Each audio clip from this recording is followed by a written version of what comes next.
people that today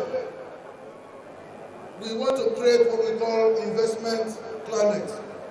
The small and medium scale entrepreneurs in the state, we are looking so many of them in the faces right now, trying to put things right. We are saying that in the next generation, having laid the infrastructural foundation, the next thing under that entrepreneurship, small people who are doing small businesses. Are you the artisan, whatsoever you are involved in? We will make finances available so that we will turn those your small businesses to big businesses. You will turn yourself from an employee to an employer of labor. This is what we are coming to do. We are coming to make sure we trade well for our Bible people.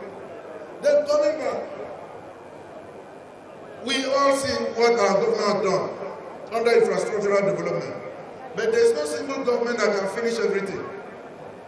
If government would have finished everything, as we normally say, if Jesus Christ had finished preaching the gospel, Paul Apostle wouldn't have had work to do. Our bishops wouldn't have had work to do. So anywhere in the world, there is no single government that has finished everything about infrastructural development. I stand here as part of our opening of this campaign, looking at our manifesto, that we will ensure that wherever the present administration could not touch in terms of infrastructural renaissance, we will go there. Uyo capital city will now look different. We will create blocks. We will make sure we redesign the entire Uyo capital city. Uyo will look like New York. And people of Akwa Ibom will be proud of the state that they come from. Uyo will be a real cosmopolitan city. People from other places will be looking for land to buy in Akwa Ibom State once we complete the blueprint of the infrastructural renaissance. We are also conscious of the fact that even under infrastructure, if you take right from Aba, we'll link Ikorekbele. Ikorekbele, when you come, you know the airport blocks. We will ensure the current design, it had already been designed on how to link from Europe up to the east-west road, so that you go and link up Port Harcourt, so that by the time you open an international market anywhere in Akwa Ibom State, I promise you, area market will be closed. Area market will be closed. Because what people are looking for, we'll give it to them. What do we want? In terms of, when we are talking about all this, two things will propel that. It's supposed to be three, but our governor had almost completed one. Three things bring people to your state. Either they come by road, or they come by air, or they come through water. As of today, we've completed the airport, but the governor just said something here now, how we were insulted by somebody who did not do anything during his time. I stand here to tell Akwa Ibom people, within a short period of our time, we'll give you an international terminal that will be comparable to any other terminal, anywhere you see in the world, that you will feel proud that you have an international airport. It's a major gateway to development. We are also standing here to tell Akwa Ibom people that by the grace of God, our governor is ensuring that the OBC, the document that we need for approval of the Ibakadif Seaport, gets to the Federal Executive Council. It's a major gateway to development. By the time we come into power, we will pursue aggressively the development of the finest seaports in this country.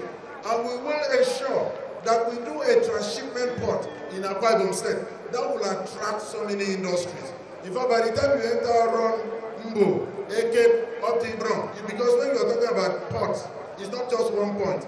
You're talking about the whole area. By the time you go around our coastal areas, you will not recognize it again. Because the number of industries that will spring up there, because of the development of that seaport, God knows how it will look like.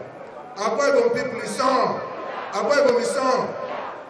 I don't want to just keep on going and going and going. But I stand here today on those cardinal points, and I told our women, great Nigerian women, today, Ibom is on. Ibom is on. I stand here to promise our women that irrespective of what they have done so far, we are coming to have what they call sustainable development.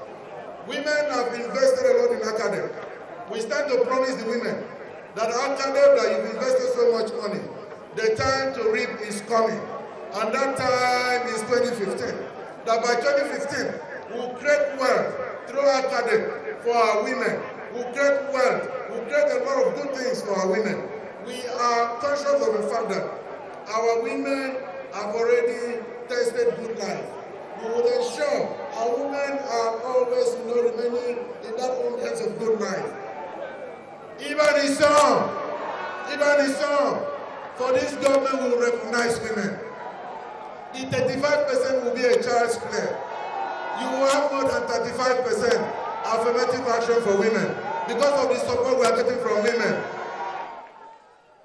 What about the youths? I've already talked about employment.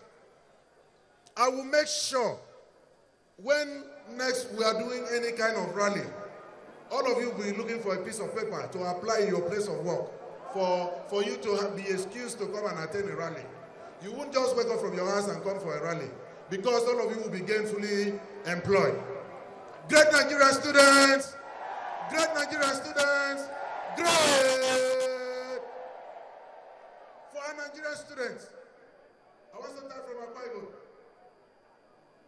I want to make sure that the foundation that our governor has laid, beginning from our state university is one of the best today in this country.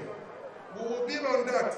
What we want to make sure is that our people, if you have to go out of the state to go and attend another university, it won't be because of quality.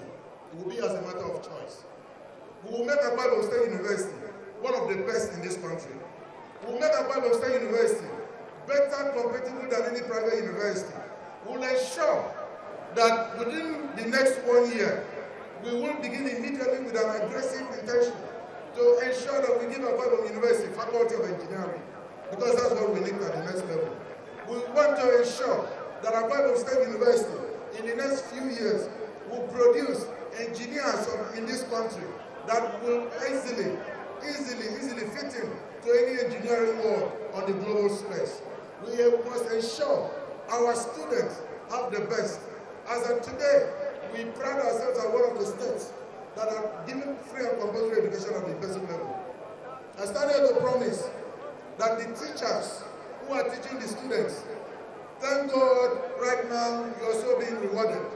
Even in terms of compensation, we are one of the best in this country. But I want to promise our teachers, I promise the civil servants, that I will improve on what our common transformer had already done in terms of welfare of teachers and also the civil servants. Because we want to make sure that we maintain the quality of education that we are asking for. We will ensure that we will continue with the free and compulsory education for our students. We will continue with the scholarship scheme for our students. We will make sure that the areas in which we are no more having a lot of people, we will build capacity in those areas. We will build capacity in the area of engineering. We also realize that today, we are yet to produce MD CEOs in so many other areas. But today I promise our youth that very soon, Akwa Ibom people will occupy those places that we've not been occupying in the past through our concerted effort that will go through manpower development to ensure that our youth stand strong, stand firm, stand proud anywhere in the world. I want to promise you today that today, because you've identified with hope, you've identified at the next level, you've shown promise, you've shown faith that your hope shall not be dashed, your faith shall stand, that your expectation shall not be cut off. We are here to work for you. We are not here to work for ourselves. And I keep saying so, that immediately, that it will not be by labor, but by favor. Akwa Ibom is on. Akwa Ibom is on. Build the youth. Build the youth. Even in Mambando. Irene is on. I want to use this opportunity before I drop the microphone to thank all of you for the confidence you guys gave all of us the candidates. We have one of the fairest and the freest primaries in this country. Our gubernatorial primary was shown live. The whole world gave accolades for a free and fair primaries. But today, as we open up our campaign, we open up our palms of unity. We open up our palms of brotherliness and say that all our brothers should come back. Because they are saying, don't let us reason together. In my father's house, there are many mansions. So